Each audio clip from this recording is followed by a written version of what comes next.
শুরু হয়েছে বাঙালির শ্রেষ্ঠ উৎসব দুর্গাপুজো। শোনা যায় টানা 9 দিন যুদ্ধের পর মহামায়া আদিশক্তি মহিষাসুরকে পরাজিত করেন।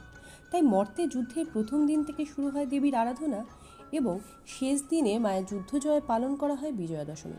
তবে বাংলার এই উৎসব প্রথম আরম্ভ শুরু হয় 1600 শতকে দিনাজপুরের রাজা রাজা কংস নারায়ণের হাত ধরে। তার বাড়িতেই প্রথম জাঁকজমক করে দুর্গাপুজোর আয়োজন করা হয়। এরপর ধীরে ধীরে রাজারা এবং জমিদারদের বাড়িতেই দুর্গাপুজো আয়োজিত হতে থাকে এবং সেখানেই সীমাবদ্ধ হয়, কারণ সাধারণ মানুষ ছিল সেখানে নিছকই দর্শক মাত্র। তাদের সুযোগ ছিল না সেখানে অংশগ্রহণ করার। কিন্তু 1790 সালে কলকাতার গোপালনগরের 12 জন যুবক মিলে প্রথম আয়োজন করলেন বারোয়ারি পুজোর। 12 ইয়ারি মানে 12 জন বন্ধুর উদ্যোগে। সেখান থেকেই জন্ম নিল বাংলার সার্বজনীন পুজো। আজ তাদের উদ্যোগেই এই পুজো সীমাবদ্ধ নেই জমিদারদের আঙিনায়,